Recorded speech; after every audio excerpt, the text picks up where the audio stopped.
So welcome to today's panel dedicated to carbon capture and storage. I'm the director of transition at the Transition Accelerator, and I'm happy to see so many of you gathered today for this important discussion. This panel is part of the Transition Accelerator's Pathways to Net Zero webinar series. The Transition Accelerator is a charity dedicated to empowering and guiding decision makers towards net zero emissions. We provide decision makers with the tools and knowledge they need to look at what a sustainable future for Canada could look like. The Transition Accelerator is a pan-Canadian organization carrying out work that will impact the lives of people and communities from coast to coast on treaty lands on unceded territories. I am myself joining from the Millar traditional territory on peaceful and friendship treaties territory. At the Transition Accelerator, we acknowledge that climate change is endangering Indigenous lives and livelihood, and we are committed to supporting and actively engaging Indigenous leadership on the path to net zero. With this Pathways to Net Zero webinar series, we bring you engaging and thought-provoking experts for conversations concerning net zero solutions and how they can be applied by government, industry, and investors to achieve Canada's climate, economic, and social goals. Today's panel is carbon capture and storage, net zero pathway or pipe dream? Question mark. I'm happy to welcome today's panelists and moderator to enlighten us on the benefits and shortcomings of this technology as a net zero pathway. TCS has been at the heart of many controversial discussions over the years. It advocates, describe it as an essential technology for reaching the world's net zero goals, while critics have called it a distraction at best and a pipe dream at worst. With this panel, we're hoping to add some nuance to what can be often be a polarized discussion. So we'll see what we discuss with our panelists today. So the moderator for today is Dr. Sara Hastings-Simon. She's an assistant professor in the Department of Physics and Astronomy and School of Public Policy at the University of Calgary, where she directs the Master of Science in Sustainable Energy Development. And she's also the co-founder and co-host of the Energy versus Climate webinar and podcast that I really recommend. It's very fun to listen to and very instructive. So thank you for that as well. Thanks, Sara, and the other panelists for being here today. So Sara, it's up to you now. Thank you for being here, and to all of you as well. I'll let you take it away now. Wonderful. Thank you so much for the warm welcome. I'm joining you this afternoon from the traditional territories of the people of the Treaty 7 region in southern Alberta, from my home in Calgary. And I have the pleasure today of getting to introduce our panelists. And here we're going to have a chance to hear from each of them for about 5 minutes or so, kind of a starting answer to this question of, what is the role of CCS in Canada's net zero energy future? I think we're going to have an interesting range of perspectives that we'll get to then discuss in questions. So please do put your questions for the audience into the Q&A box, because we'll be pulling things from there for the discussion afterwards. But I'll go ahead and introduce our panelists now. The four of them, before turning it over to them for presentations. So we are joined today by Bonnie Drozdowski, who's the Director of Environmental Services at Innotech, Alberta. She has decades of experience in projects across a range of industries, including oil and gas, mining, forestry, paper pulp, and waste management. We're also joined today by Dr. Emily Eaton, who is a professor of geography and environmental studies at the University of Regina. And she is doing research looking at and addressing the climate and inequality crises at local and national scales, and mapping pathways to transition that rectify the unjust colonial relationship that Canada has with Indigenous peoples and marginalized communities. Also joining us today is James Millar. He's president and CEO of the International CCS Knowledge Center. He also has a wealth of experience in senior management positions in both the private and public sectors, working for as senior advisor for 2 Saskatchewan premiers, as well as working closely with TC Energy's CEO, leading the public affairs function and public affairs for the Pierre Des Energies LNG project off of Canada's east coast. And last but not least, we have Dr. Christina Hoicka, who holds the Canada Research Chair in Urban Planning for Climate Change and is an associate professor in geography and civil engineering at the University of Victoria, where she's studying the fusion of low carbon innovations and renewable energy and the justice and socioeconomic benefits of a renewable energy transition. So won't get in the way of our discussion happening now. I'll turn the microphone over to Bonnie for first opening comments, and then we'll hear from the rest of our panelists as well. Thank you, Sarah. I am first. I didn't realize I was going to get the privilege to go first, so I apologize if I'm controversial in some of my statements to the rest of my panelists. I hope that we're all aligned. From my perspective, Innotech is very much an innovation engine. We're here on behalf of the government to support industry and government to address some of their complex challenges. And as such, we're very much taking an integrated approach to CCUS to ensure that it's a viable option to support us, and by us, I mean industry and government, to reach our net zero targets. I'm a pretty firm believer that we can't look at things in isolation, and to reach our net zero targets, we're going to need a multitude of options and approaches, and CCS is a big part of that, and as is process improvements, as well as utilization and conversion. So Innotech is taking an integrated approach to being able to support CCUS in the pathway to net zero. And from that perspective, I don't want to just talk about capture, because I don't think that capture and sequestration alone are the only components of this equation that we need to be considering as we think about how this gets integrated into our net zero future. So Innotech is taking an approach in CCUS that's both facilitating and enabling technology development and de-risking and demonstration. And on the facilitating side of things, we've identified that to enable CCUS to be successfully adopted, we need two key things. One is to reduce the cost of carbon capture, and two is to identify and de-risk low cost, low carbon sources of hydrogen to be able to integrate into conversion technologies. So we're seeing more emphasis right now on the capture side of things because the U and the S are entirely dependent upon it. So from that perspective, it's not a surprise that we see the emphasis on CCS in Alberta, and the opportunity to create GHG emission reductions with carbon capture and geological storage is significant. It's probably the most significant way that we can reduce emissions in a short period of time, in addition to the process improvements that we can create on existing industrial operations. But in order for us to ensure that that's economically feasible and actually integrated into systems, we need to ensure that we're addressing some of the technical challenges. And that's where Innotech is trying to play a role in some of the work that we're doing to be able to evaluate different novel carbon capture technologies, improve existing carbon capture technologies to bring some of those costs down, so that we start to see carbon capture being integrated to have a much more lucrative application going forward, if you will. And I think that just like industry, they're thinking about carbon capture and storage in terms of a phased approach to reach 2030 targets versus what they're going to do and integrate to reach 2050 targets. And utilization is a big part of how we might be able to integrate into CCS projects in the future. I think Alberta's approach to hubs and sequestration hubs really provides an opportunity to open the door to create an industry that can be sustainable within the utilization application. And from that perspective, we're quite optimistic that we can help to ensure that those utilization and conversion technologies are at the commercial ready scale once the CCS projects have already started to achieve what is possible from the sequestration perspective in terms of setup, operating under the net zero operations perspective.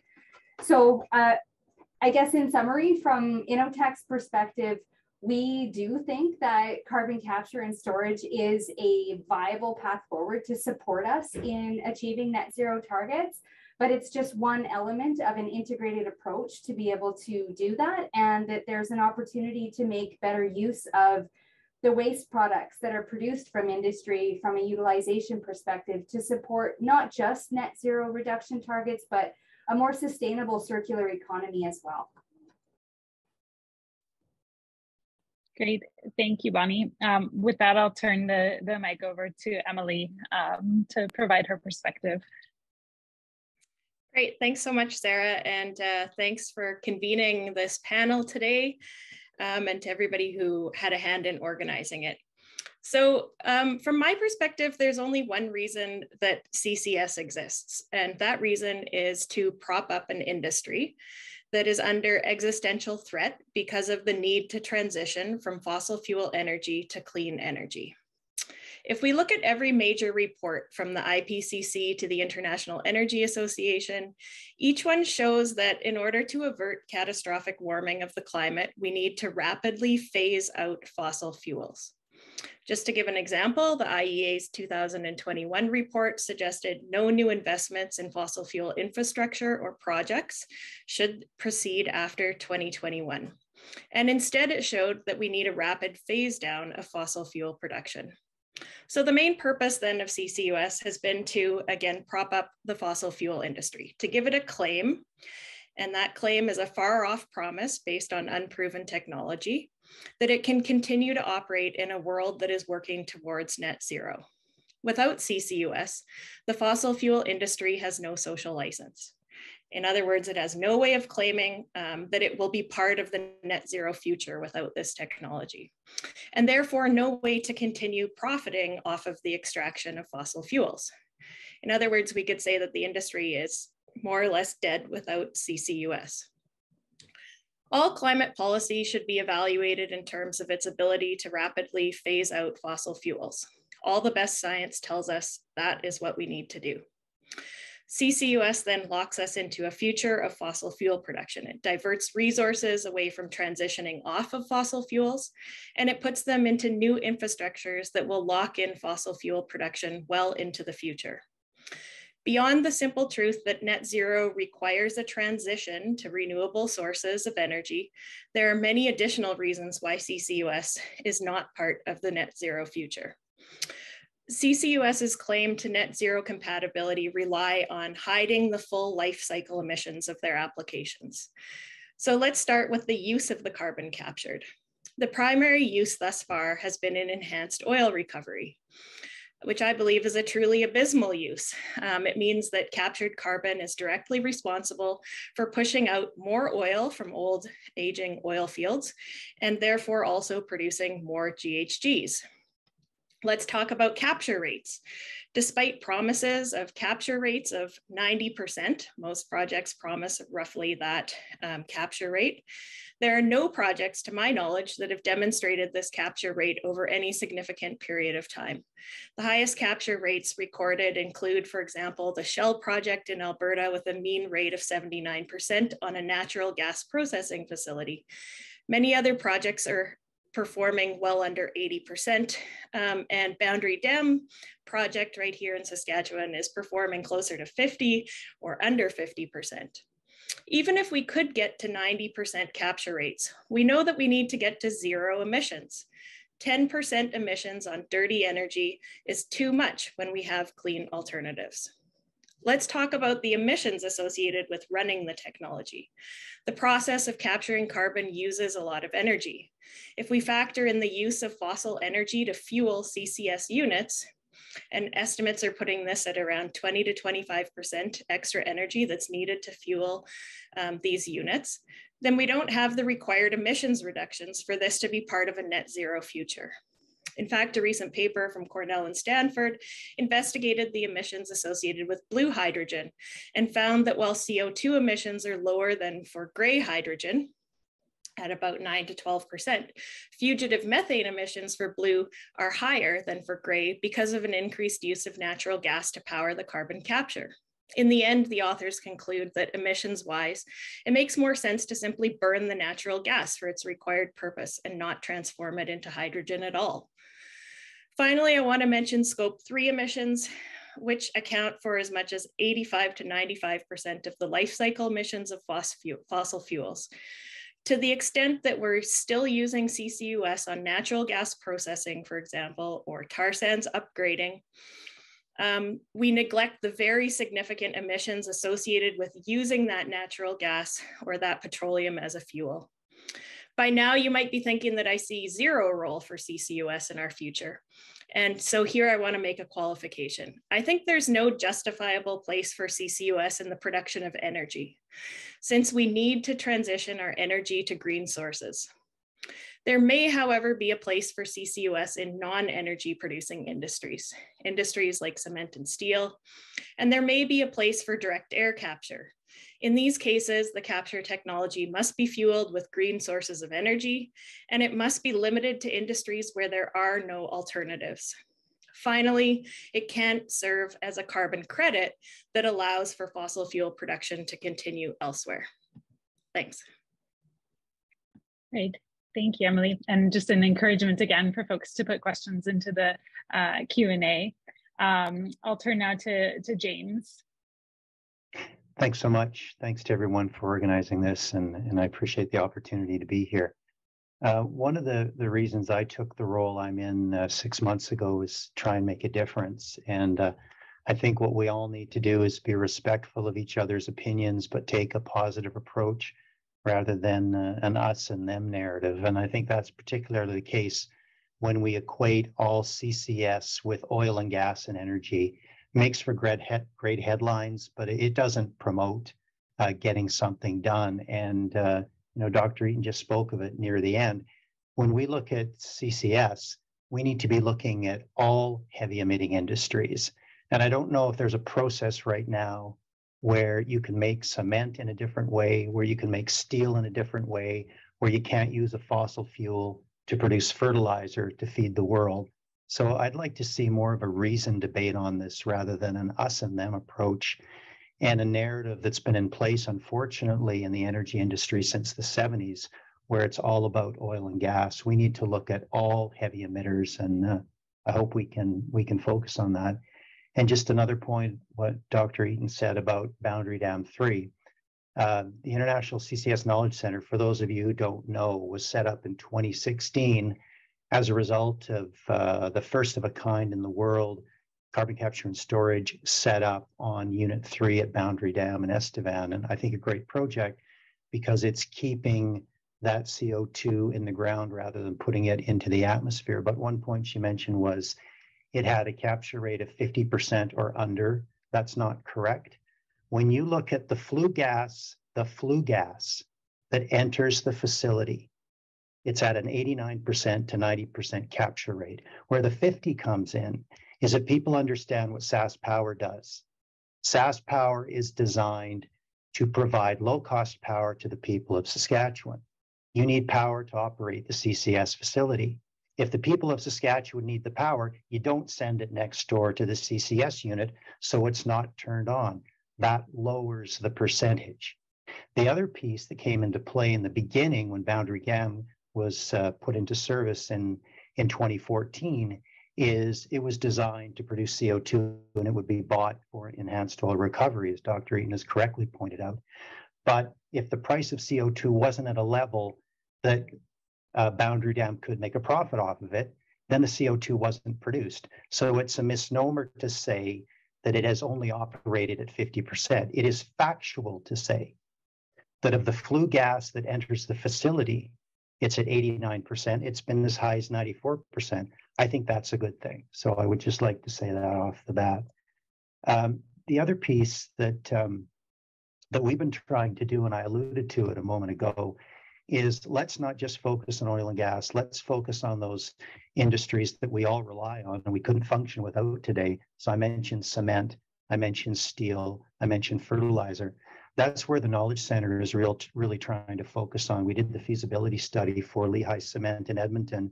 They want to be the first cement plant in the world to be emissions free. Again, I think that's a positive. And we're also looking at supporting the steel industry, because when you have to heat a product to 1500 degrees with cement, 2600 degrees with steel, you need a fossil fuel to do that. And again, I mentioned earlier about fertilizer, you need ammonia to produce fertilizer. So that's an important aspect to think about as well.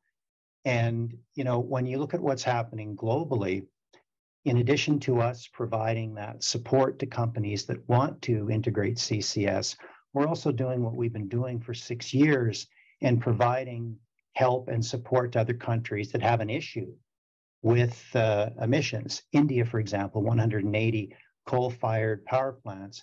We're helping them trying to map and find solutions to try and keep that CO2 in the ground.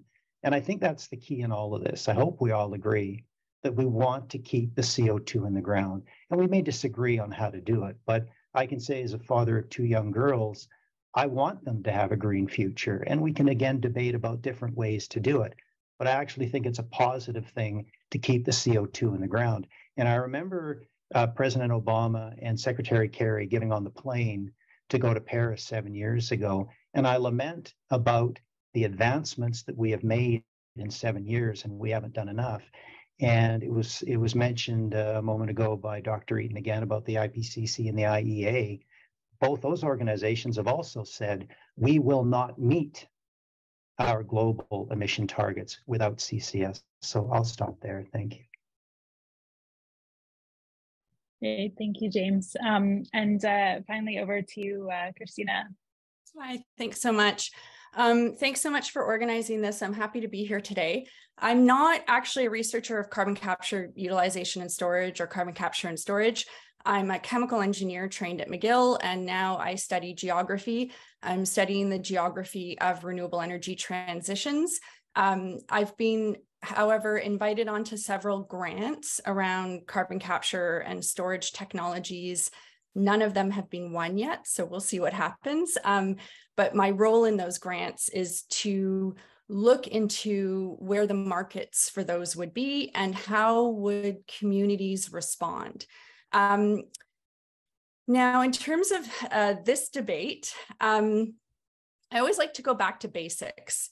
And the basics right now is that Canada has 8 years to reduce its carbon emissions to meet the target of 40 to 45% reductions by 2030.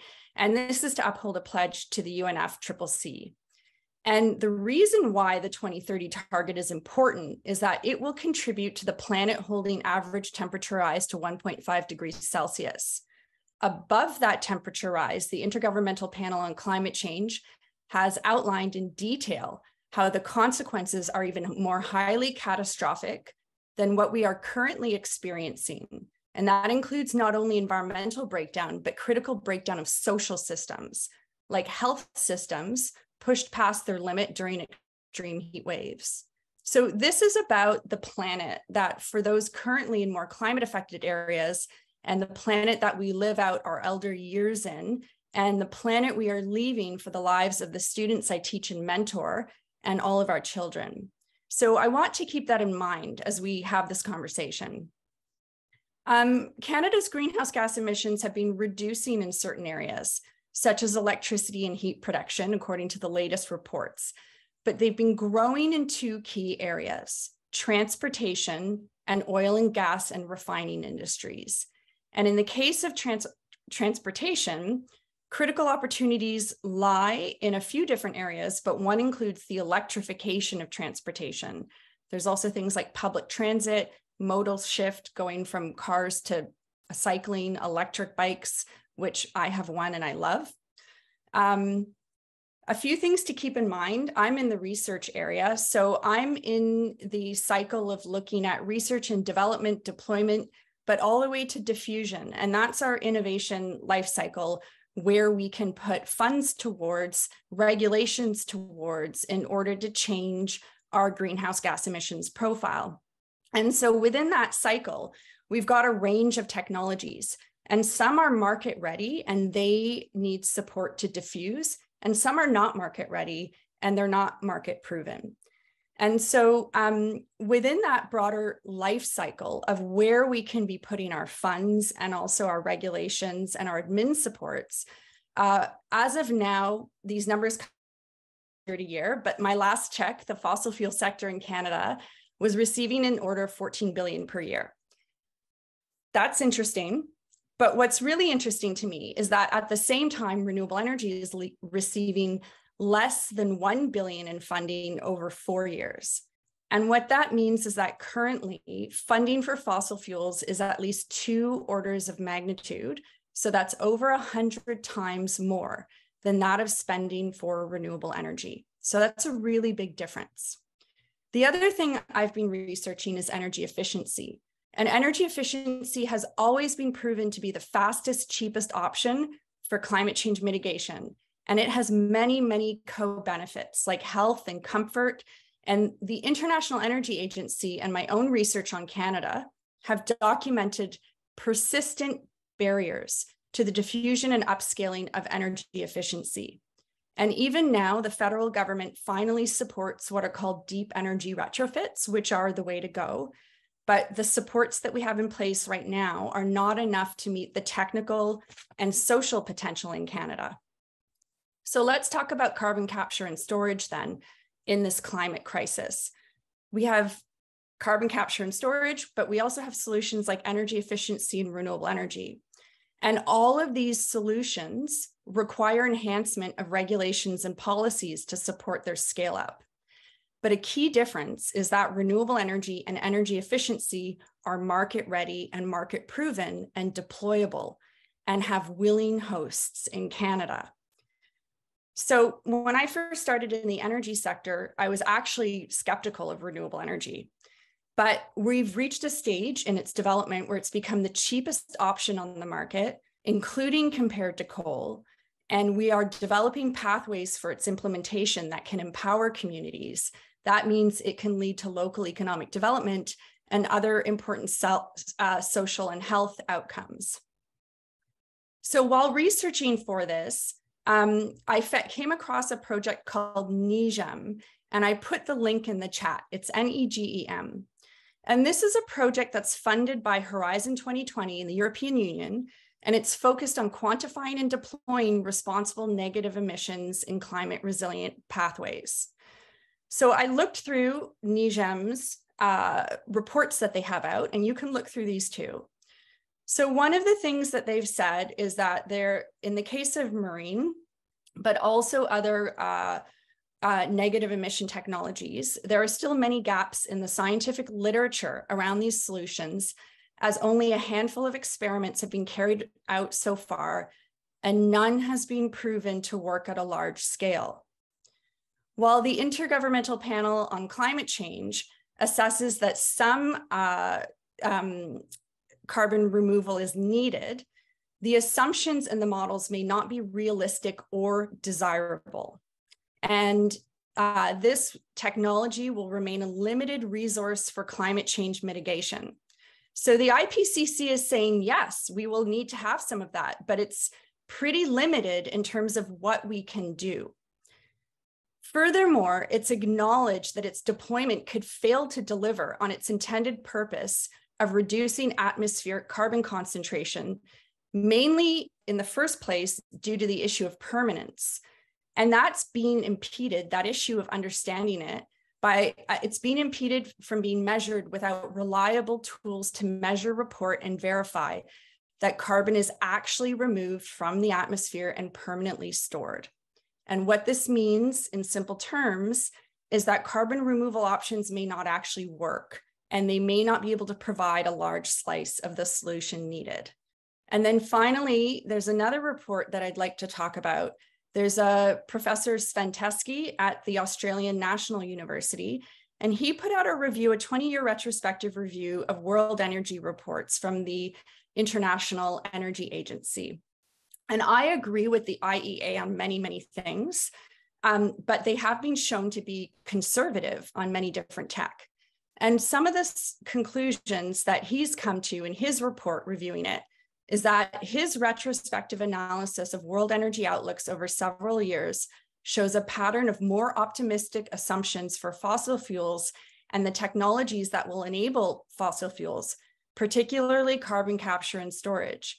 The expected role of carbon capture storage in 2020 was halved from its peak and pushed 20 years into the future. And so what that means is that this technology is not currently deployable, and there have been timelines set out when it would be deployable, and those timelines have been repeatedly pushed out by the International Energy Agency in their own world energy outlook.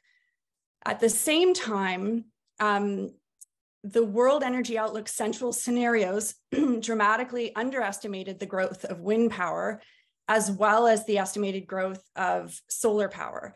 And what happened is that consistently wind power and solar power grew much faster than what was predicted by the IEA.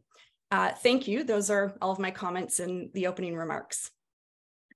Wonderful. Well, thank you all so much. I think we have a lot to discuss, obviously, with a range of perspectives on both what the role is for CCS and where it can be used, and how that development might look.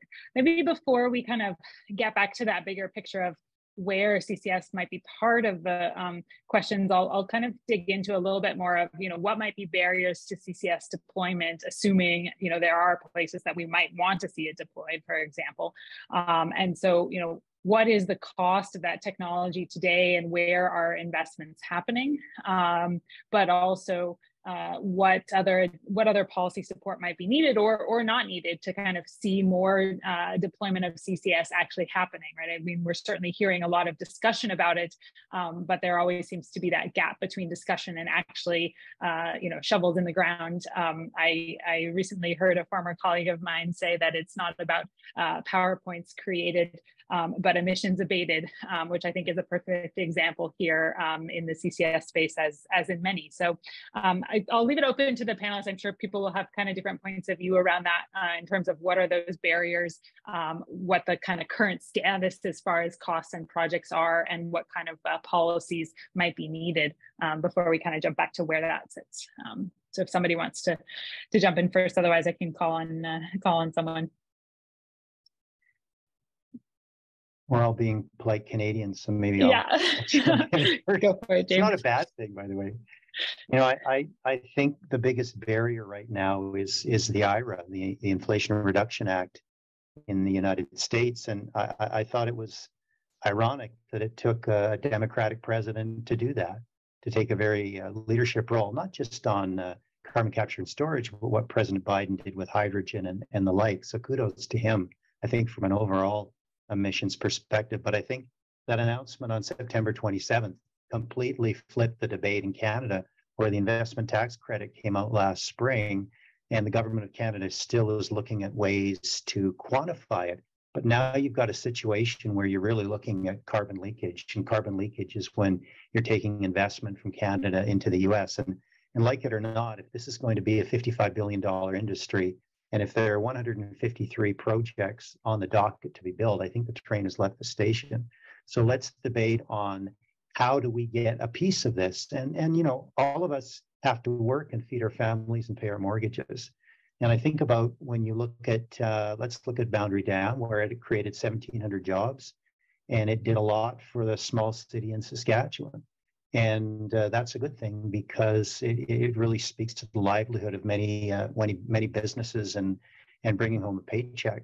And when you look at the jobs that could be created through CCS, you look at Pathways with their initiative, they're talking about 35,000 jobs created, 1,000 jobs would be permanent, and 50 billion in GDP. And the one I like in all of this debate is it maintains 25,000 jobs, because there's been a lot of talk about a just transition, and fair enough. But for anyone who's been laid off, and I put myself in that category, not having a paycheck for a number of months is very stressful on your family. And I'd hate to see a situation where it's fine to talk about a just transition, but taking a facility out of a community that provides hundreds of jobs and the livelihoods for individuals.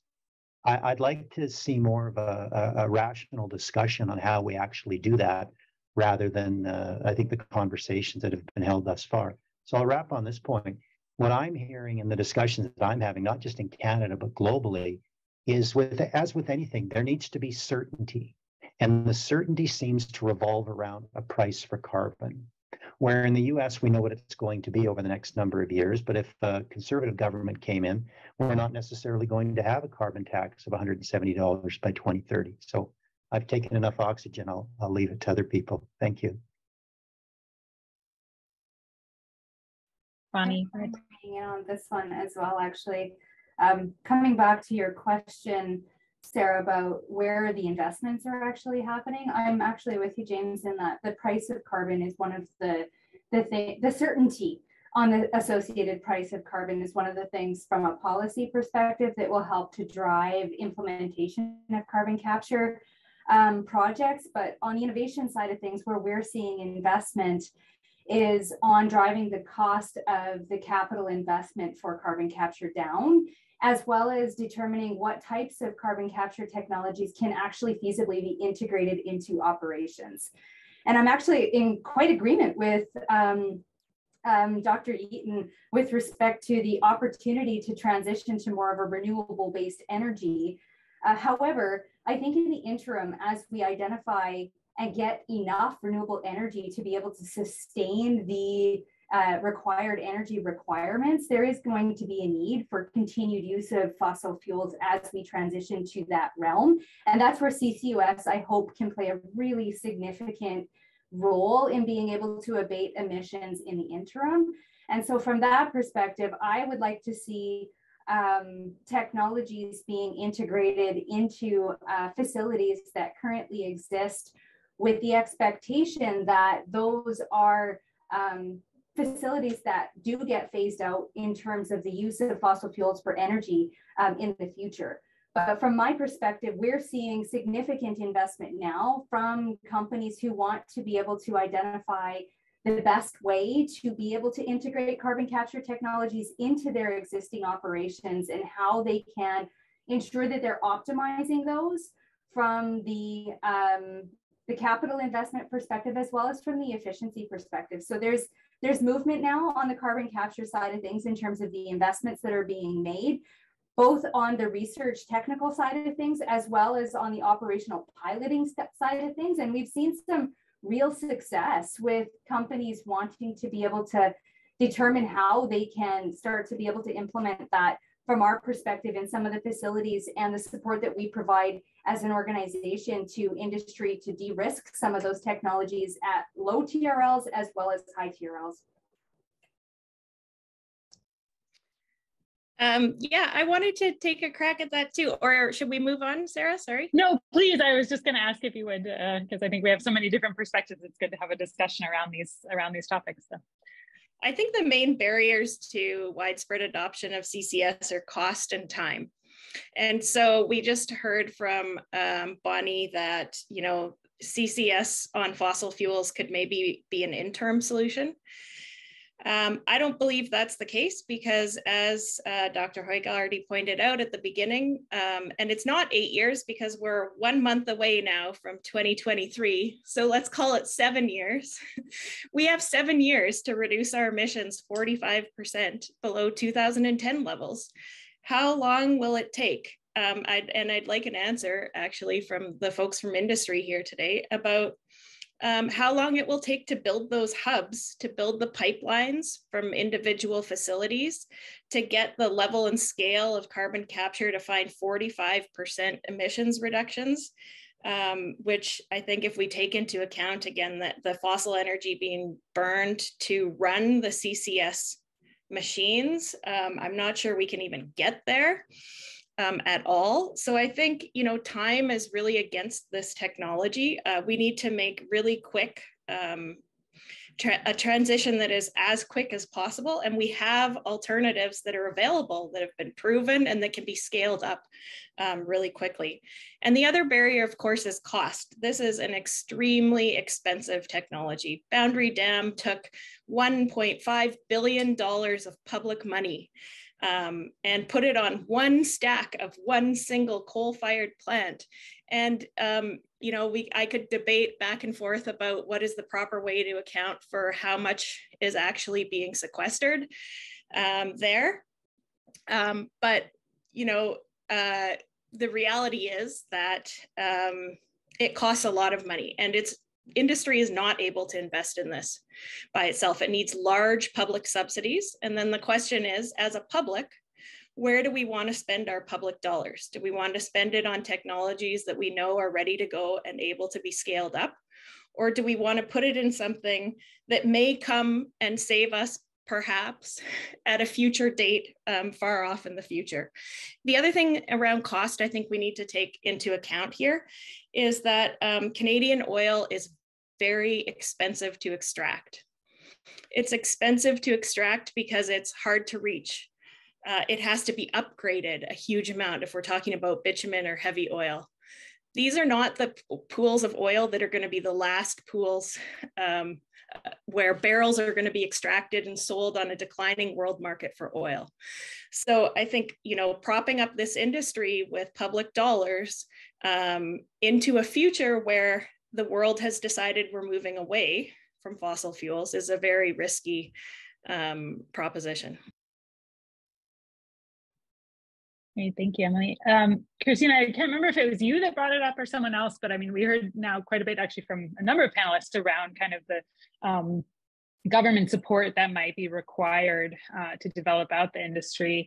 And so I was interested to hear, you know, perspectives as far as is the investment tax credit enough, and if not, what more might be needed? And I'm not sure if I dreamed it or if you mentioned carbon contracts for differences, Christina, but you know, what are kind of different policy tools that might be, you know, the right kinds of approaches? So maybe I'll start with you, Christina, and then either James or Bonnie, maybe you have a perspective as well as sort of, you know, if you're saying there's a gap there compared with the ITC in the US, what would that gap, you know, what would closing that gap look like?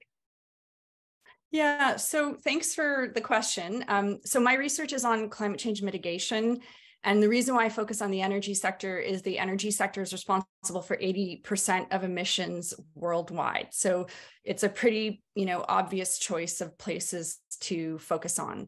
I've just completed a research project on the diffusion of low carbon innovations to the demand side, and we looked at that in Ontario. I'm also have been doing quite a bit of research on the emergence and diffusion of renewable energy technologies in something called renewable energy clusters, and also looking at the socioeconomic benefits of renewable energy. One of the issues that we have with low carbon innovations, including renewable energy, including energy efficiency, is that globally there's consistently not enough supports. And by supports, I mean regulatory, economic, knowledge diffusion, skills diffusion, as well as administrative supports to make programs work. And so one of the things that needs to be pointed out is that if we say, well, you know, energy efficiency is not really delivering in terms of climate change targets, Globe and Mail put out a report that said that even though Canada has probably the most ambitious program for energy efficiency right now, it's still only targeting a small proportion of households in Canada, and the program itself is not rolling out nearly as quickly. It's only getting out to a small percentage of the number of households they targeted. And that's because there's not enough administrative and program support in the design. So it's the same with renewable energy. Right now, there's not a lot of policies in renewable energy at the provincial scale that would allow them to roll out and scale up. And yet in the past, we've seen policies that allowed it to roll out and scale up very quickly. The technology is advancing, the price is going down. The European Union, some of the work that I've done has been around this concept of renewable energy clusters. And so the feed-in tariff law was about, okay, we'll have one technology at a time, like solar or wind. And our distribution systems were not designed for two-way flow. And so now we're looking more at like microgrids, smart grids, that kind of a thing. And so the regulation has also changed, and it's been updated and modernized for the fact that we need clusters of technology in order to make renewable energy systems work. So that means different types of renewable technology with flexibility, with storage and that kind of a thing. And so the European legislation is moving beyond the feed-in tariff towards something called renewable energy communities and energy communities, and they're in process of implementing that right now. So there are other places that can be looked at in order to be able to deploy these things. And so carbon capture, utilization, and storage, just like anything else, it would also need different types of support that are economic, regulatory, skills, and administrative. But the thing is, having those things doesn't mean it's going to work. Lots and lots of money has gone into nuclear fusion. Nuclear fusion would be the perfect solution. It would solve everything for us. How far are we from having nuclear fusion as a marketable technology that we can implement to meet our 2030 or our 2050 targets? Great, thank you. I actually wrote a college entrance essay on nuclear fusion, which is longer ago than I'd like to admit, but it's interesting to see that one continuing to pop up. James, Bonnie, I don't want to put either of you on the spot, but as far as kind of that, what kinds of policy support, you think where is that gap? Interested to hear either of your thoughts. Yeah, I think it really is CCFDs. It's having certainty. And, I agree with what Dr. Eaton said a moment ago. Can we actually get there by 2030? I don't know if we can even sort out this policy issue by 2030. And so, that really is my overall theme in all of this. I greatly respect everyone's opinions, and I just want to see things done, whether it's the just transition, but let's just keep the carbon in the ground.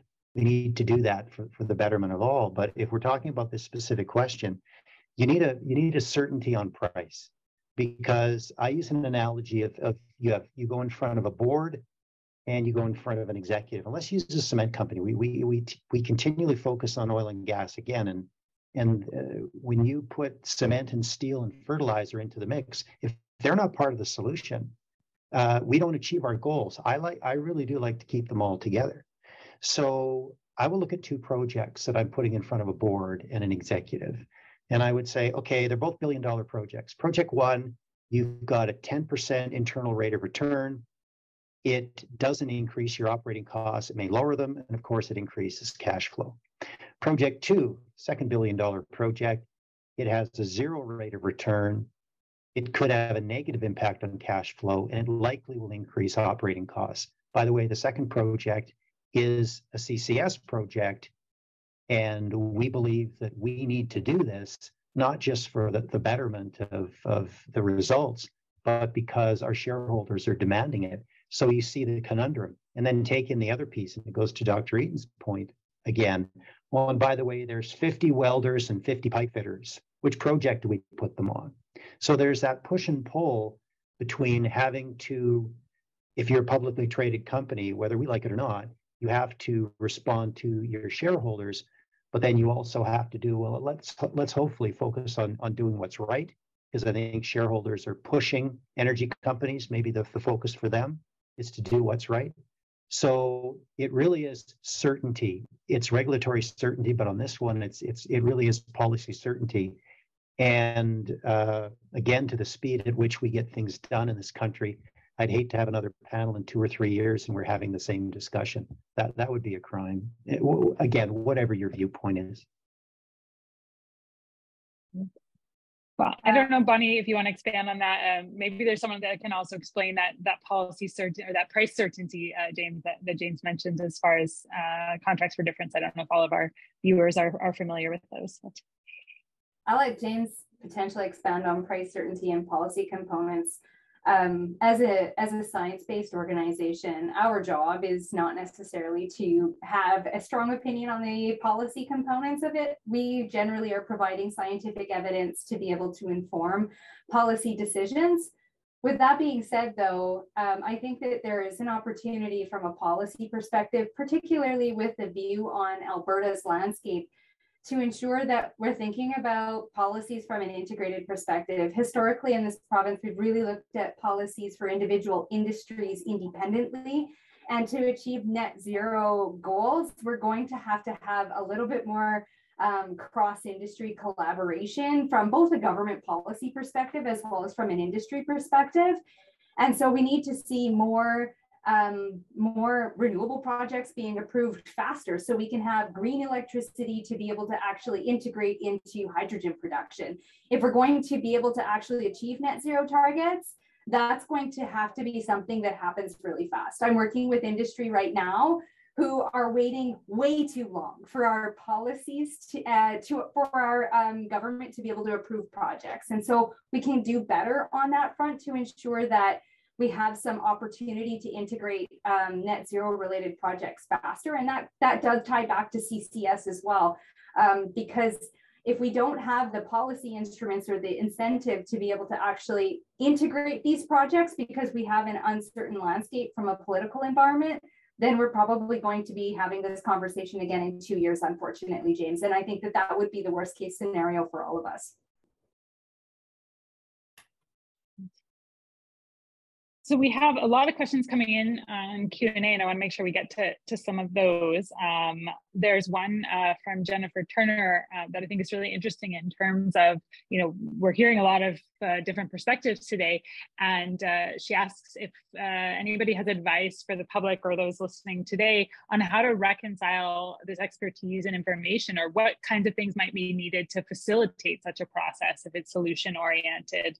Obviously, I think discussions and webinars like these are a great first step, but there may be only a first step. So if folks have a thought around, where we might go from here, Emily, Christina, I don't know if you have perspectives there you wanted to share. Yeah, sure, I do. Thanks. I've just finished a large project with colleagues across Western Canada, and we've been looking at the power and the influence of the fossil fuel industries. And so what I wanted to say here is, many sources of information are interested. They come from particular places. They're funded by particular sources. They're put out by governments with particular, dependence on particular industries. And I think one place that that the university is really strong is in the area of academic freedom. So not every academic remains uncompromised, but academics do have the possibility of pursuing truth under the shield of academic freedom. And what that means really is that no funder, no university level boss or manager or director, et cetera, and nobody from outside of the university is supposed to be able to influence what and how we publish in terms of our seeking out of the truth. So if we're looking for independent sources, I would encourage everyone to look to certainly peer-reviewed science produced by academics in public institutions that have that academic freedom. And we know that, there is a lot of, because I think the fossil fuel industry, and, James has said we shouldn't only be focusing on oil and gas, but I'm not aware of any CCS projects.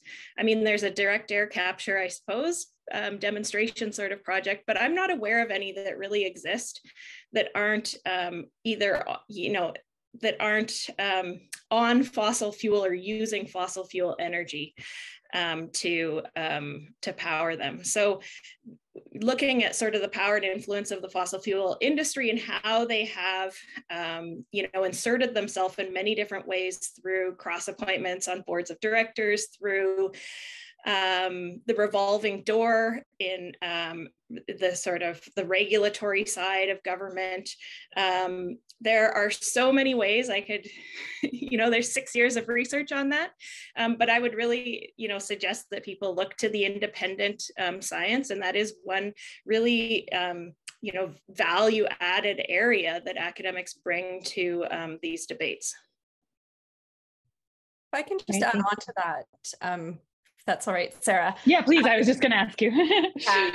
So I really like, I spoke about this already, but there's something that we call the technology innovation diffusion curve. And so at the beginning of the curve, we've got research and development, then we have deployment, and then diffusion. So for example, in diffusion stage, we're talking about what kinds of supports are available to get it into markets. But at the research and development stage, that's the beginning stages of this technology. And in the middle, we're trying to see, does it actually work? And so tagging on to what Emily said, I agree with what Emily said, especially in terms of looking at academics as independent sources of information.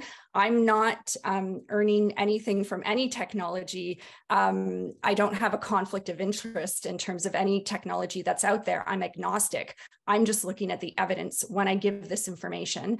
But adding on to that, we really need to think about where our public funds are being deployed in terms of research. And right now, what I would say is that we need to be deploying more funds, setting aside funds for actual diffusion of solutions in the time frame that we're in right now. So that's one piece of information that's really critical, that also will allow academics to increase the amount of information that they're able to give out, because there's a lot of questions here that people are asking that we don't necessarily have the answers to, and we would have the answers to it if we had more funding going into that research, development, deployment, diffusion curve. The other thing that I just want to mention that's really important is that when you are listening to people talking about solutions, ask yourself, what's the time frame? Does this solution fit the time frame that we are in? Because the IPCC is very clear that we need to reduce emissions by 50% by 2030 and to zero by 2050. And so if a solution deals with fossil fuels after that time frame, it may not work. The other thing is that for fossil fuels right now with transportation, the carbon capture storage technology will not currently work with, for example, transportation in cities, issues of air quality that come up in cities and that kind of a thing. We're still going to need different types of solutions. And so those are a few tag-ons that I wanted to add to Emily's response. Great, thank you. Just looking at, we're getting there's a lot of upvotes on one question. I think I see another one on it as well. This one is asking about specifically carbon engineering, but in general, it sounds like direct air capture. So is there someone that wants to tackle, what is direct air capture? How does it differ from other forms of carbon capture? And what might, how might it have a future or not in our energy systems? It's a big question. Maybe a few people can bite off different parts of that. Bonnie, I don't know if Innotech has some perspectives there. Maybe I'll start with you. I'll answer the technical side of things anyways. So direct air capture is technologies that are evolving to be able to directly take carbon from the atmosphere versus carbon capture from point sources, which are attached to an industrial source of carbon dioxide. So the biggest difference is the concentration of the CO2. For example, the natural gas facilities in the province of Alberta range between 3 and 6% CO2 within their flue gas. And so being able to take that, concentrate it up to a high concentration for either sequestration or utilization is what a carbon capture facility does. Coal facilities, for example, range in the neighborhood between 14 and 22% CO2. And so there's a pretty big difference in terms of what the carbon capture technology can actually do from that perspective, depending on the technology. Whereas direct air capture is working at parts per million. And so the technology difference is huge in terms of how it actually has to do that concentration to bring it up to a pure concentration, if you will. The carbon capture system that we operate at one of our research facilities at a pilot scale is capturing up to 99% CO2. So for when it comes to direct air capture, getting to those kind of purity concentrations is a lot more complicated on the technology side of things. There are a few great examples right now of technology companies who are doing good work to be able to get it there. And there's currently an X Prize competition down in the US sponsored by Elon Musk that's targeting that type of technology precisely. I won't comment necessarily on the role that it will play within our energy transition, because to be honest with you, I don't have enough information and enough knowledge on that. Innotech's not doing a lot of work right now on direct air capture. Great. Well, thanks for laying the groundwork as far as our understanding of that technology and its difference. I don't know, our other panelists, James, whether the Knowledge Center is looking at direct air capture as well, if you want to comment on that potential role, and then also Christina and Emily, as far as, kind of, do you see a difference with other forms of CCS? No, I'm never one to opine on something that you're not an expert in. Better to say nothing than to pretend you know something.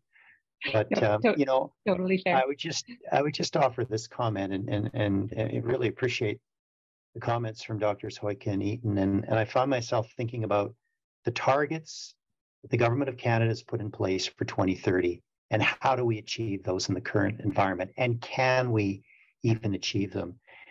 And I do find myself coming back to, and I said this off the top, can we simply focus on getting things done? And we need all the technology and all the research and then the independence.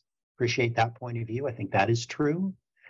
But we need to get things done. And if we want to truly hit these targets, we need to do things at scale. And not many companies are going to invest $1 billion in a 7,000 to 1 scale up. They're not going to do it.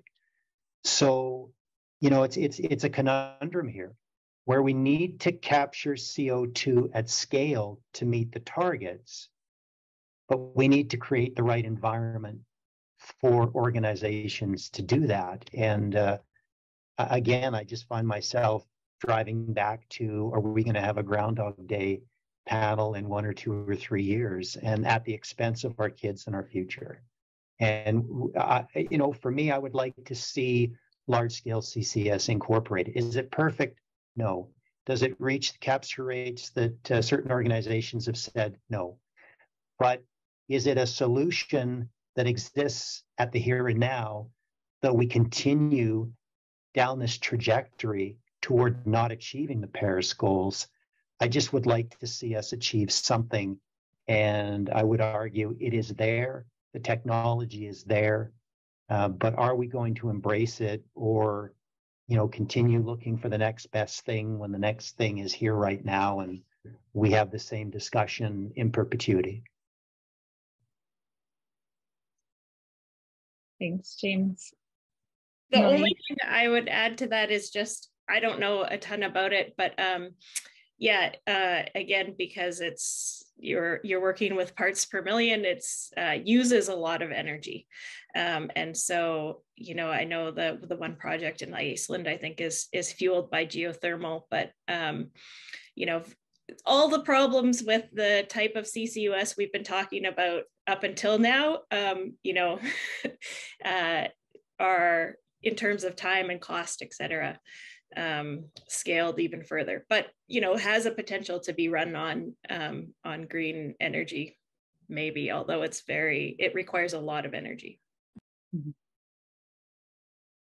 As far as that scale up, James, you were talking about, you know, the need, I think, to go quickly, obviously, to have a positive impact there. How quickly do you think that we can go? You know, I think that question came up before as well as I'm seeing it here. You know, is it not that we'll hold anyone to these, you know, exact numbers in the future, but, you know, what is the ambition, and as far as how much CCS we could see installed in Canada, say in 5 or 10 years from now, that's operating? And do folks have a perspective on, you know, where that might be? Is it going to be on oil and gas facilities? Is it more likely to be on some of these others like cement and steel that were brought up? I think quickly in Canada don't seem to go together when it comes with policy. And, you know, we can put policy out there, and in fairness to the government of Canada and Minister Wilkinson and Minister Guilbeault, they are making efforts and try to do what we're talking about and get policy approved with the landmines of what running a country with a multifaceted caucus with seats in Ontario and Quebec is like. That's a webinar in and of itself. But, you know, I think that it goes back again to that certainty, and it really is difficult to achieve. And if you're averaging in and around, in a best case scenario, of 6 years to do a CCS project, and as Dr. Eaton pointed out, we're almost into 2023. We're at seven minus years here, and we don't have that policy picture in place. We don't have the certainty in place. And, you know, we talk a lot about net zero by 2050. I remember hearing it for the first time as a talking point in a discussion I had with NRCan 2 years ago, and it's amazing how it's become policy. I'd like to know the person who came up with it in NRCan 2.5 years ago or so. But when you look at net zero by 2050, how much do we actually achieve? And let's look at the energy industry again. How much do we actually achieve in the true abatement of that CCS and in not using fossil fuels? Or do we reach a stage in 2049 where the facilities continue to operate until December 31st, and then who knows what happens? So there's not a lot of runway until 2030. We've touched on the certainty. The other big one that worries me, and it's been alluded to a little bit, is where do all the employees come from to get these projects done? Because the Department of Finance for the Government of Canada has said in a closed door meeting we were in, and Chatham House rules apply, that it wants to see 20 megatons of CCS by 2030. Well, that's 20 Boundary Dams, 1,700 workers to build Boundary Dam. Where are all these people going to come from? I've had discussions about this with where Dr. Eaton works with the U of R on, is there a way that you can increase the number of engineers? I know the government of Saskatchewan is looking at the Polytechnic Institutes to get the people out there to potentially do these projects. But again, quickness and policy in Canada don't seem to meet. It's definitely a real challenge we've seen across many project types in terms of getting things built. I don't know if there's others that want to take a gander on how much CCS we might see on what kind of timescales. But otherwise, I'll move on to another question that we have, or a couple other questions. I mean, there's a few questions that brought up kind of this concept of, if we're putting subsidies, say, into CCS, what are opportunity costs as far as other technologies? I don't know if there's someone who can really speak to sort of how do you think about that? How do you think about finding that optimal balance, right? What is the right way to kind of spread the government support, which is somehow finite across different technology approaches? I imagine we may have some difference of perspectives there, but if someone wants to share, if they were sitting in Ottawa making those decisions, what would be the thought process behind that? Yeah, I've spoken about this a lot, so I'd be happy to speak to it. I think there's a really big opportunity cost to this because we're spending not like 10 or 20 times, we're spending hundreds of times of funds on a technology that's unproven. And it might be proven in the future, but right now it's not. And most of the scientific reports, which is what I read, which are all independent, are saying that it just might not work. So right now, that makes it look like there's a lot of funding going into something that could work in, 2029 or 2035 or 2040, but it might not. And then we've put all of our funds into that basket and we didn't mitigate climate change, or we put all of our funds into a basket and then the rest of the world changes and fossil fuels are not as needed. And so there's all of these risks associated with that. As I said in the box, you could take the funds at the federal level, a lot of those funds, and work on energy efficiency because we're only reaching a fraction of the population. It's been persistently low.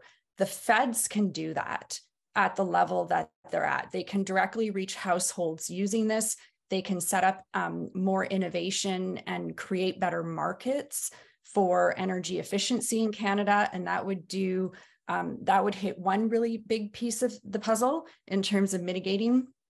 But they can't do that with renewables. And that's because renewables are going to be regulated by the electricity systems, which are generally provincial and territorial.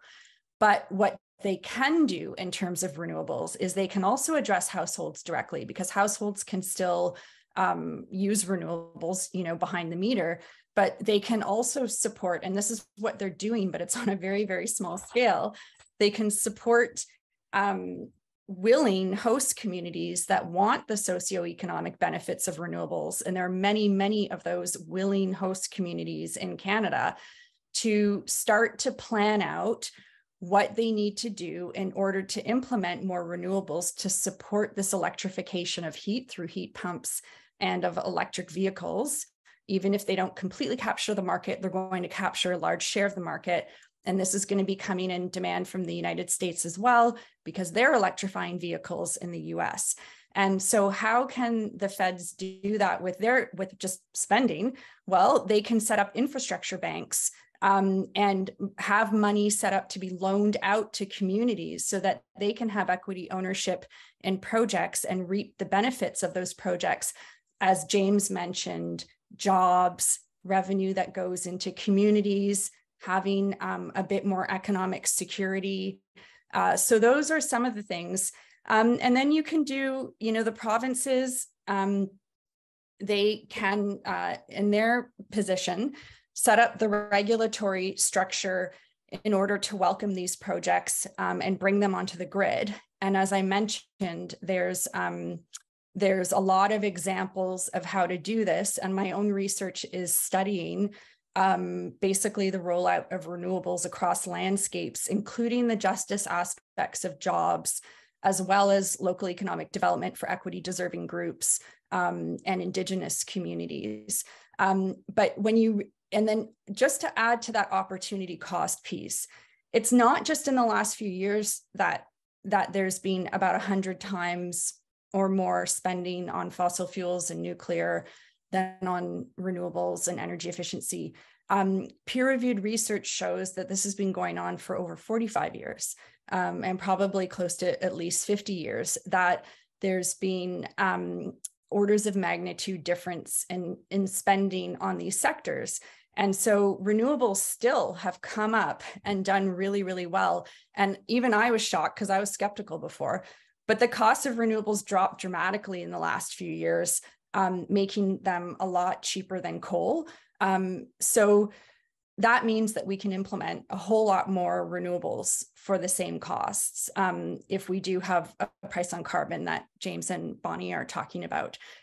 So there's a really big opportunity cost because the spending and also the administrative supports, which go towards how do we set up regulation, and all of that government attention could be shifted and towards the solutions that we know are much more likely to get us to the 2030 target. Yeah, just quickly, I did want to say, I do think the federal government does need to bypass the provinces a little bit more and partner directly with municipalities. I'm in Saskatchewan. We have a government that is very pro fossil fuels at all costs. But in the cities, we have plans to transition. And the municipalities want to move forward. They need, they also need the provincial utility, electrical utility on board. But there are some things that can start through partnerships directly with the federal government. And so far, most of these pots of money have required provincial buy-in. And I think we need to start working around some of the more recalcitrant provinces.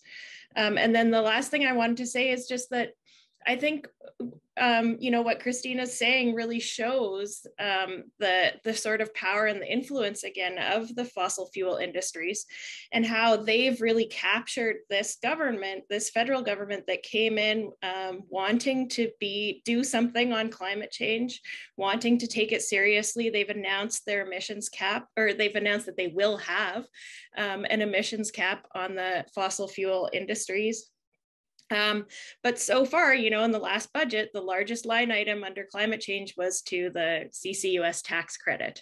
And so I think the fact that we're seeing money and investment going still in this very skewed way that Christina has talked about shows just how much even a government that wants to do something different is really being impacted by the ways in which the longstanding fossil fuel industry has really infiltrated our politics and our policy. So I might add a slightly different perspective to this conversation and really kind of take it back to, if I were sitting in Ottawa, what would I do at the time right now? And even answering your previous question with respect to the timelines for integration of CCS projects.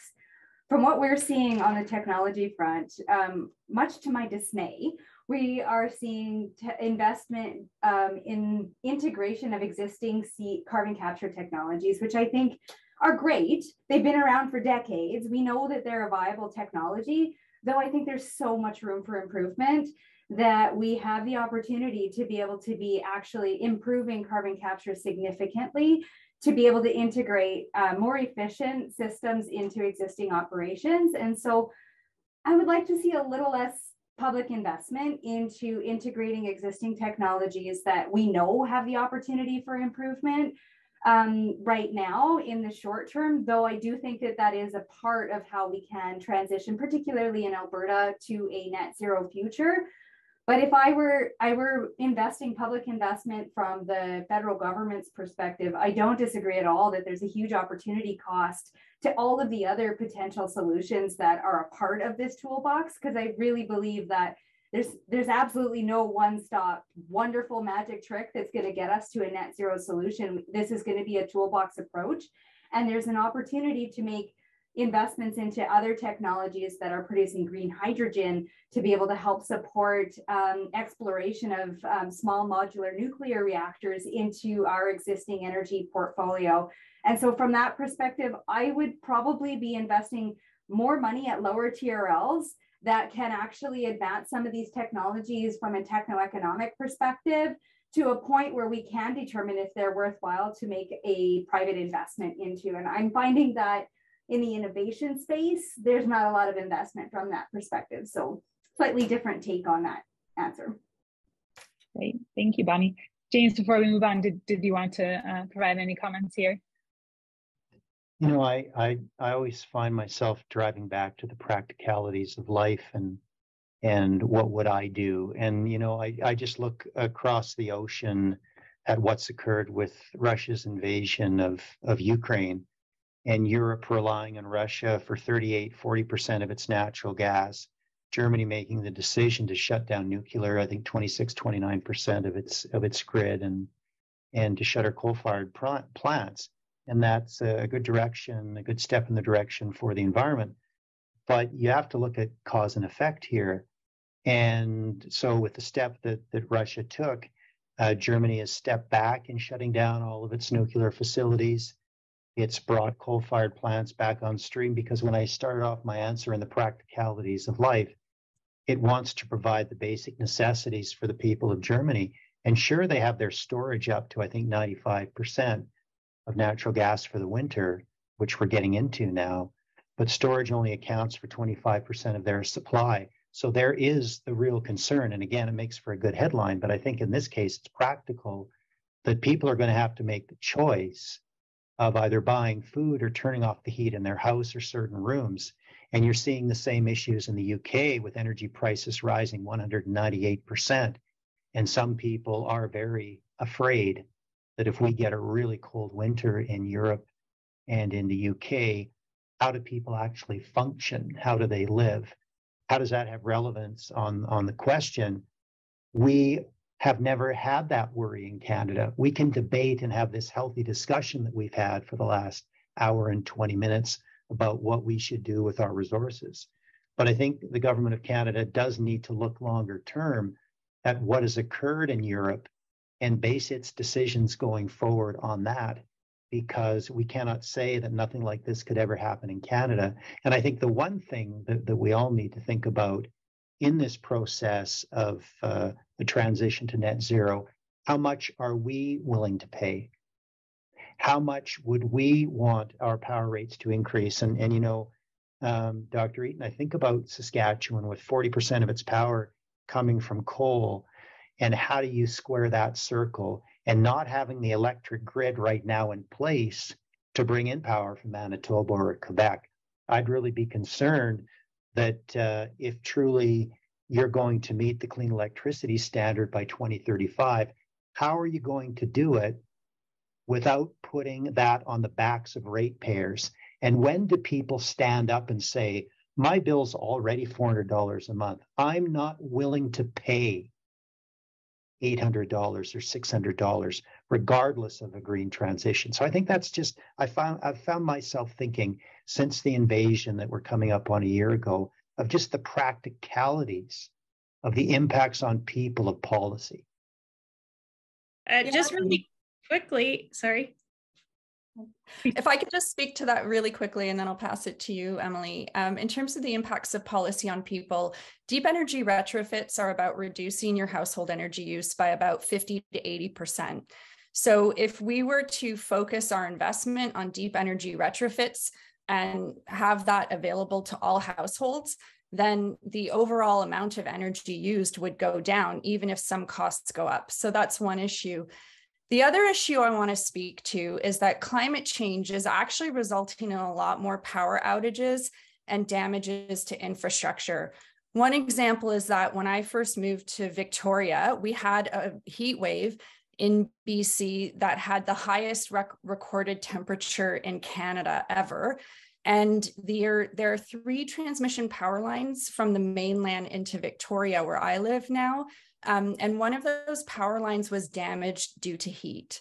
And that's going to cost a lot of money to fix. And so a lot of this new grid technology, regardless of whether we are going to be using fossil fuels or nuclear, we still need to upgrade our grid technology so that it's focused more on resilience. And that's all an externality due to climate change, those costs. So those costs are going to rise anyway. And I really think that the best way to prepare for that is by focusing on deep energy retrofits. And I absolutely agree with you. It's not a just transition if people have to pay that much more. Yeah. Sorry to interrupt, Emily. No.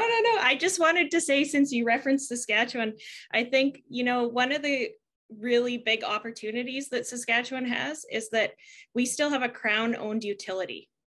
And so if we want to, we can make it public policy to offer cheap energy, no matter what its source is.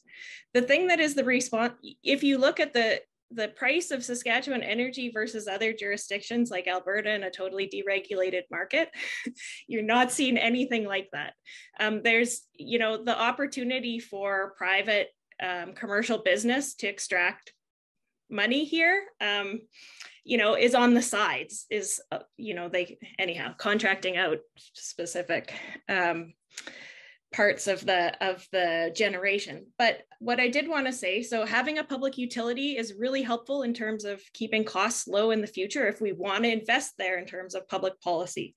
The other thing is that the thing that's driving our electrical prices lately is the cost of the carbon capture technology that on this small coal-fired electricity stack. And the province, instead of looking into renewables, it's had a lot of time. It could have been developing this. The prices are coming down. They're now thinking about nuclear, which is the most expensive option into the future. So I don't think that, renewable energies are going to be responsible for any, significant cost increases in our province when we have ways to mitigate those costs through our public utility, and when we're still choosing the most expensive options at every possibility. And the last thing I want to say is just that I really agree with what Christina is saying about energy efficiency. And if you look, for example, in Nova Scotia, it's not a public utility, but they have their own energy efficiency utility. And that utility is treating energy efficiency as a resource. And in Saskatchewan, with our public utility, we don't have to run it to make money.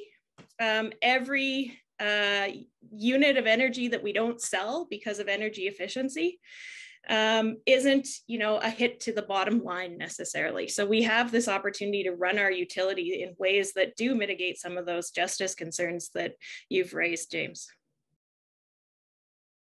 Great. Well, I'm really sorry to have to cut off our conversation now as we're getting going here, but I see that we only have just about 5 minutes left. I was hoping we would get a chance to hear about some of the sequestration questions, but I think we might have to come to that another time.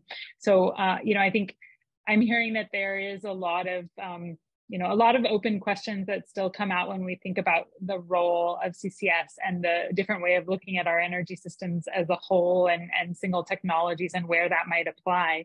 I'll leave it to our panelists to each wrap up with just about a minute of comments, from their perspectives, which I think covers the range quite well before I turn it back over to the transition accelerator. So maybe we'll go in the reverse order this time and start with Christina and then over to James. Thanks so much. Thanks. It was really nice to meet everybody on the panel, and I really appreciate being able to hear everyone's comments. And I'd like to thank the Transition Accelerator for organizing this.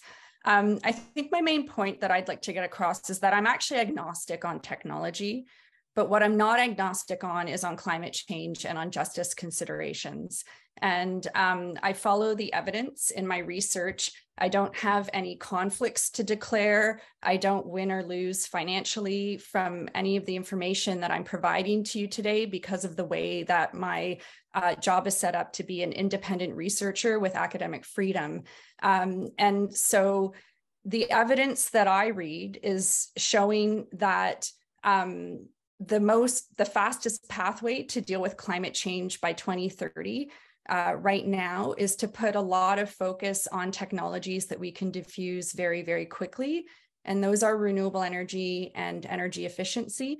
But on top of that, we need to think about technologies and how they support communities and the types of local economic development that they provide and how communities want to engage with them. And on that, I'm fairly agnostic, as long as communities are supportive and willing of those technologies.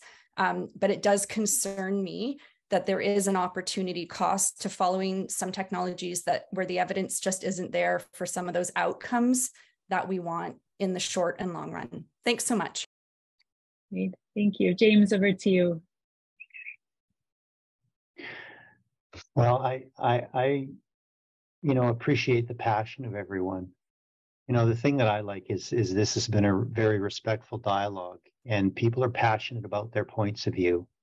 And we always need to respect each other's points of view. And sometimes, especially in social media, we don't do that.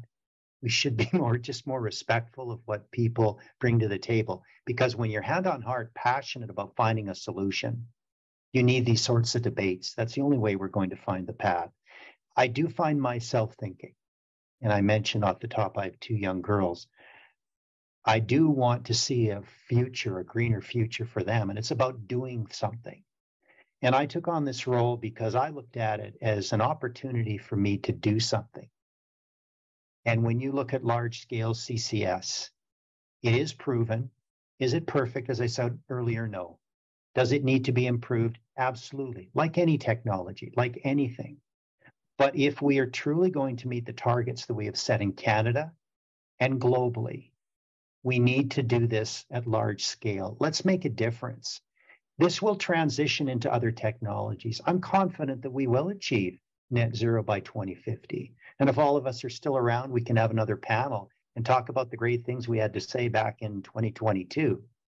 But I am really focused on getting things done, the here and now. I know how slow things can work in this country with policy, with regulations. We haven't even discussed in this panel the rights of Indigenous peoples in this process. My goodness, we look at all the projects being put forward in Alberta. Are there consultations going on right now? I hope there are. And then when you look at stakeholder relations and eminent domain and pipelines, I've lived some of that in past lives. And, I'm a lot more altruistic than I was before. I think I've seen the light, so to speak. So I just am all about getting things done, dealing with the here and now, trying to meet the targets that we continually talk about at COP and at GHGGT. Let's get things done, and let's build that brighter future for our kids. Thanks, James. Emily, over to you. Sure, just quickly, I guess, Christina said she's agnostic about the technology.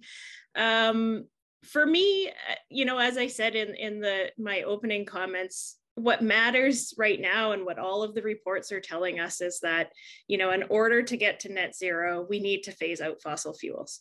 And so about 80% of the world's greenhouse gas emissions come from fossil fuels. So that pathway to zero has to include phasing out fossil fuels. If we now invest a whole bunch of new infrastructure into an industry that is supposed to be phased out, that will impede our path to net zero. I'm okay about CCUS potentially for other applications, but the problem is right now it's being advocated for and implemented in areas associated with the fossil fuel industry. And it's really that industry that is banking on it and that wants it.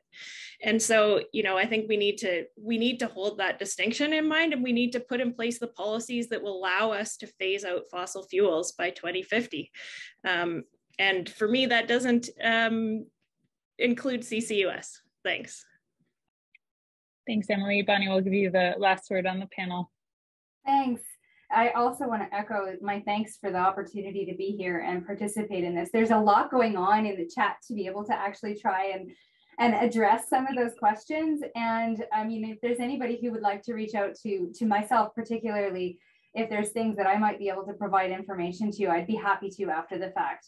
And I'd also like to point you to Carbon Management Canada, which is a not-for-profit organization that does a lot of work at their field research station on sequestration. They might be able to answer some of those questions that came up within the chat on that side of things. From my perspective, I'm kind of with James. I'm a doer. I don't want to just be a part of a conversation. I want to be a part of a solution, and components of that solution can incorporate CCS. And I'm actually with Christina as well. I'm relatively technology agnostic when it comes to the solutions that are viable to be able to reduce emissions. I want to be basing our work and the work that we do on solutions that can be integrated now to be able to have some meaningful impact. I got into the environmental sector to create meaningful impact, and I do believe that the clean tech space enables that.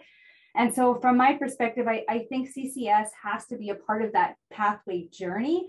I'm not in any type of disagreement that we're on a journey of phasing out fossil fuels, but it's the timeline that I think is a question of when that actually can be achieved to be able to reduce emissions now, and how that investment is made to be able to enable that is definitely something that is worth conversation. But one of the things I'd like to acknowledge is there's a very big difference in some of the opinions within this group, but at our hearts, all of us want to see greenhouse gas reductions and a pathway to net zero. And so we're always able to find common ground in these conversations, because that's ultimately what we're all hoping to try and accomplish. Great. Thank you, Bonnie. You know, I'm sure I speak for everyone in thanking all the panelists for their comments today and for this really interesting discussion. And a big thanks to the Transition Accelerator for hosting us. I look forward to seeing you all in 2050. So I'll turn things over to Alexandra to wrap up. We may all have a big party in 2050. Just happy endings or not, I think it will be a party. Like 2050 is on everyone's agenda. Seeing all the number of questions in the chat and like the arguments raised today was definitely proof that we needed this discussion. So thank you so much to all of you for taking the time to be here. And I think that I've learned a lot. I hope you too as well. It was our first panel at the Transition Accelerator. I think it was a great success, and very respectful and open-minded on moving forward in the way that we see stuff. And also thank you so much for that.